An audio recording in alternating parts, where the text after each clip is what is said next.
আমার রাজা আমি বুঝিয়েছি, সেটা হচ্ছে যে আমার দর্শক ভক্ত যারা আছে কথা কি মিললো? একটা মিথ্যা কথা বললে, অনেক মিথ্যা কথা বল, মানে অনেক মিললো না মিললো, ছিললো তো। তাদেরকে ডেডিকেট করেছে। অপু বিশ্বাস আমার রাজা বলতে বুঝিয়েছে তার দর্শকদেরকে, তিনি শাকিব খানকে বোঝায়নি।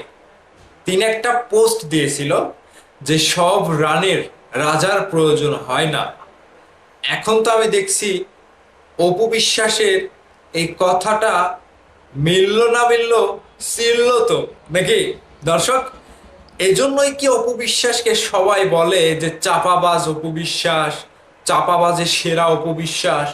পহেলা বৈশাখে শাকিব খানকে নিয়ে বলতে গিয়ে কয়েকটি বিষয় নিয়ে তিনি যে কথাগুলো বলেছে, বিগত দিনে তিনি বারবার বলেছে শাকিব খানকে নিয়ে ব্যক্তিগত কোনো কথা আর বলতে চায় না, ক্যামেরার সামনে অন ক্যামেরায় কোনো ব্যক্তিগত তথ্য বলতে চায় না। কিন্তু সেই অপু বিশ্বাস যেই কথা সেই কাজ, একের পর এক নিজের ব্যক্তিগত কথাগুলো নিয়ে তুলছে অনলাইনে বাজ। রীতিমতো শাকিব খানের যে কথাটা নিয়ে অপু বিশ্বাস কথাটি বলল যে সব রানীর রাজার প্রয়োজন হয় না, এটা তিনি দর্শকদেরকে বুঝিয়েছে, যারা অপু বিশ্বাসকে ভালোবাসে তাদেরকে বুঝিয়েছে। এখন কোন অ্যাঙ্গেল থেকে কথাটা মিললো আমাকে একটু বোঝান তো দর্শক। আপনারাই ভিডিওটা শেয়ার করবেন, আপনারাই কমেন্ট করবেন, সবকিছু দায়িত্ব আমি আপনাদের উপরে ছেড়ে দিলাম। আমি জাস্ট অপু বিশ্বাসের কথাগুলো বলছি এ কারণেই, অপু বিশ্বাস মানে এক এক দিন এক এক ধরনের মন্তব্য কিংবা স্টেটমেন্ট কি জন্য দেয়। আজকে যে কথাটা তিনি বলল যে শাকিব খানকে তিনি বোঝায়নি যে সব রাজার মানে সব রানীর রাজার প্রয়োজন হয় না, তিনি শাকিব খানকে না বুঝিয়ে তিনি বুঝিয়েছে যে তার দর্শকদেরকে। এখন আমার কথা হচ্ছে যে আপনি শাকিব খানকে দিয়ে পরিচিতি পাইলেন, শাকিব খানকে রাজা হিসেবে মাই কিং হিসেবে এর আগেও বলেছেন, কিন্তু এবারে এসে কি বললেন যে সব রানীর রাজার প্রয়োজন হয় না।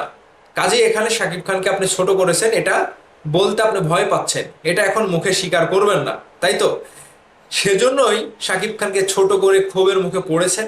এখন ইনিয়ে বিনিয়ে আপনি সুন্দরভাবে সাজগোজ করে পহেলা বৈশাখের সাজে এসে পান্তা ইলিশ নিয়ে বসে এই কথাটি বললেন যে আমি রাজা বলতে বুঝিয়েছি, আমাকে যারা দর্শক ভালোবাসে তাদেরকে বুঝিয়েছি। কথা কি মিললো? এখানে আপনি আবারও চাপাবাজ হয়ে গেলেন না দর্শক, সরি অপু বিশ্বাস দিদি, আপনি তো আবারও চাপাবাজের সেরা পুরস্কার হয়ে গেলেন। এখন আমার ক্ষোভ আপনার উপরে নাই, কোনো ব্যক্তিগত ক্ষোভ নাই, কিন্তু আপনার কথাবার্তা, চলন বলন, প্রতিনিয়ত বিভিন্ন রকম স্টাইলে স্টেটমেন্ট দেন, এগুলো আমার কাছে সব থেকে বিরক্ত লাগে।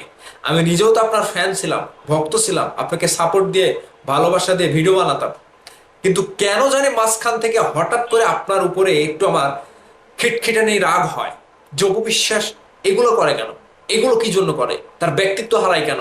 তিনি এক মুখে কয় কথা বলে, শাকিব খানকে নিয়ে এই বলে কথা বলবো না, আবারও শাকিব খানকে নিয়ে কথা বলে, আবারও স্টেটমেন্ট দেয়, আবারও ভুলভাল মন্তব্য করে, আবারও একটা চাপাবাজের মতো কথা বলে কেন? এই অপু বিশ্বাসকে তো আমি আজ থেকে দেখছি না। চিত্রনায়িকা বুবলি শাকিব খানের সাথে আসার পরে, মানে শাকিব খানের সাথে আসার পরে যেগুলো আমরা দেখেছি, সিনেমা দেখেছি, তার অনেক আগে থেকে যখন শাকিব খান অপু বিশ্বাসের ক্যারিয়ারটা শুরু হয়, চাচ্চু দাদিমা কোটি টাকার কাবিন, তখন থেকে অপু বিশ্বাসকে দেখে আসছি। সেই অপু বিশ্বাস নিজের ক্যারিয়ার করতে শাকিব খানকে কিভাবে শাকিব খানের সাপোর্ট পেয়েছে সেটা সকলেই জানে। এখন সেই শাকিব খানকে বাদ দিয়ে আপনি রাজার জায়গা থেকে শাকিব খানকে সরিয়ে দিয়ে শাকিব খানের ওই রাজার জায়গাতে আপনার দর্শকদেরকে মানে বসাচ্ছেন, তাহলে কি হলো অপু বিশ্বাস? আপনি এতটা অকৃতজ্ঞ কেন? এতটা অকৃতজ্ঞ পরিচয় দেওয়ার আপনার কারণটা কি?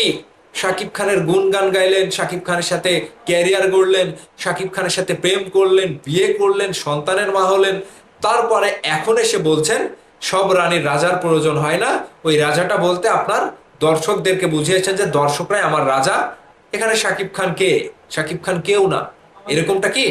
তো একটা মিথ্যা কথা বলতে গেলে আরেকটা মিথ্যা কথা বলতে, আরেকটা মিথ্যা কথা বলতে আরেক, ওই যে অপু বিশ্বাসের কথাগুলো দিয়ে অনন্ত জলিল কি বুঝিয়েছিল, এখন তো এরকমই মনে হচ্ছে, তাই না? অপু বিশ্বাস যে মিথ্যা কথা বলছে, চাপাবাজে সেরা, সেটা কিন্তু দর্শক বুঝে গেল। ঠিক আছে না দর্শক? এখন আপনাদের মতামত, আপনাদের দায়িত্ব কমেন্ট করা, ভিডিওটা শেয়ার করা, অবশ্যই কমেন্ট করে জানাবেন আপনাদের মূল্যবান মতামত।